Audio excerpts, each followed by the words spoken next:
Mascot horror. Some people love it, some people hate it. So I thought, you know what? I'm just gonna make a tier list of every single mascot horror game. Not every single one, but every single one that I can think of. Kind of. I don't know. So we have a list here. I don't know how many we have. I didn't count them up. It's like 8 or 9. But I don't really have much to say. I think we should get started. I feel like there should be an F tier for one specific game on this list. Alright, I don't really have much else to say. I think we should just go ahead and start. Five Nights at Freddy's. It's a classic. Oh, I mean, what else do I say? It's what started mascot horror, pretty much. Every single other game is based off it, and blatantly ripping it off. Not every single other game, but like most other mascot horror games. They came after it. But, I mean, you know, we have to put it in S tier. I mean, what else can we do with it? If you're not putting Five Nights at Freddy's up in S tier, I don't know what you're doing. Please and thank you, get some help. Next up, Poppy Playtime.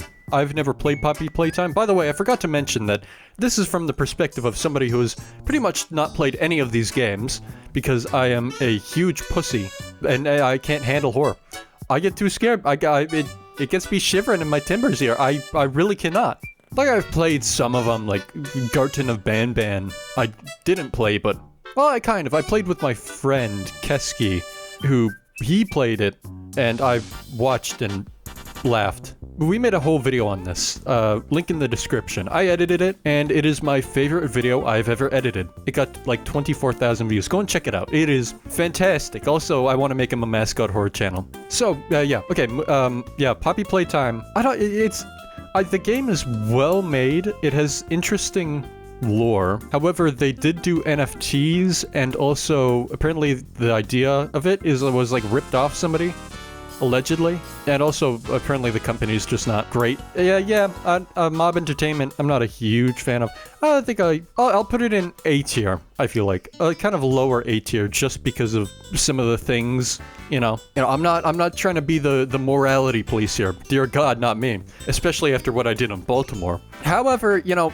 Yeah, it's just my opinion. It's a tier list. It is just my opinion. But if you disagree, you are wrong, and you should rethink that, because yeah, it's definitive.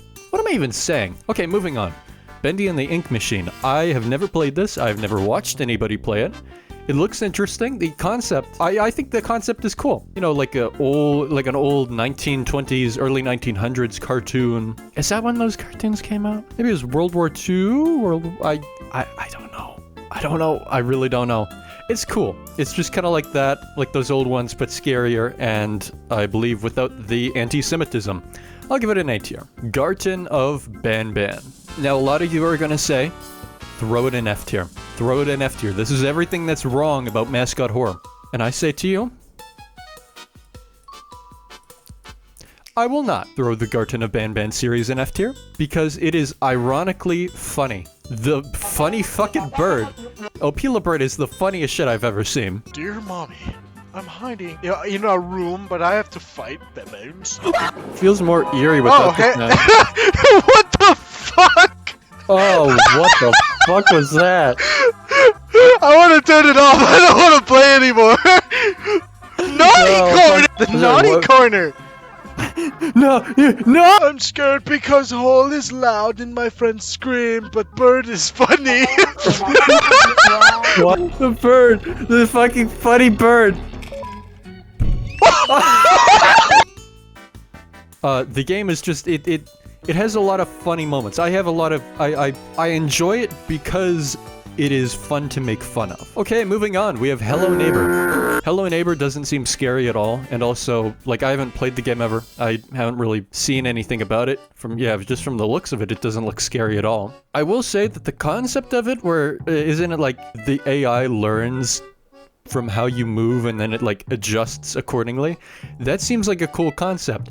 But they also put out the most desperate, sad attempt to get a game theory episode. It was the most pathetic attempt ever.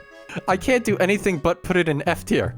I can't. It doesn't look scary. It just kind of looks goofy, if anything. And like, the creators seem to be pretty desperate to get that MatPat game theory hype. And yeah, I feel like F tier is a good place for it. Baldi's Basics in Education and Learning. This is gonna get a lot of people upset, and to that I say, too bad.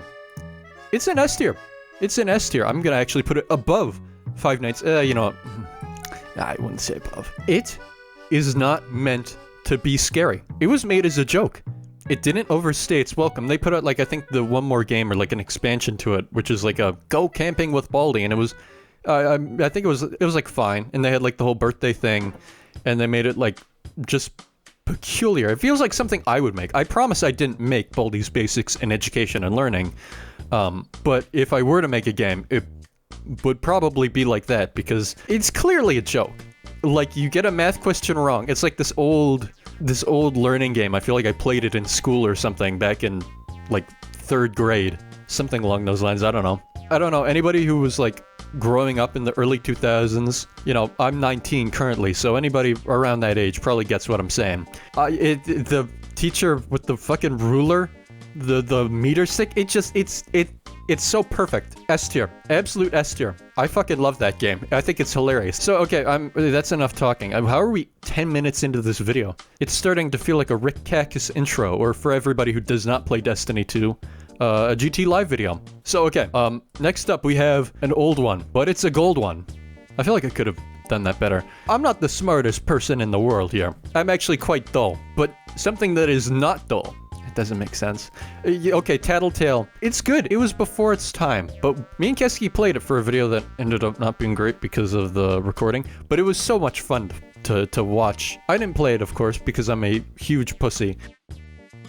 I think it goes in A tier, above Bendy and Poppy Playtime. Alright, next up we have Slender.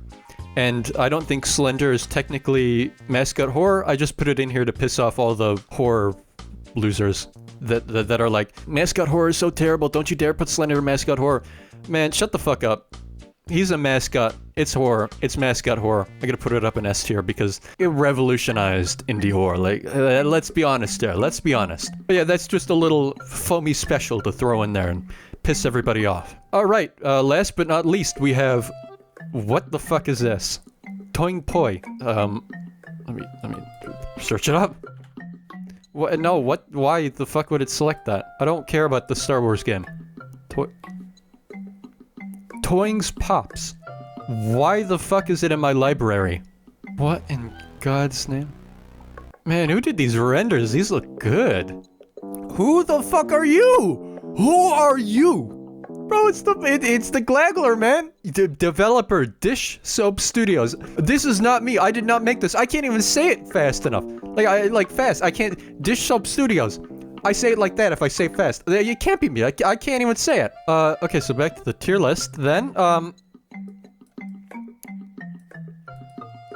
I may be the developer.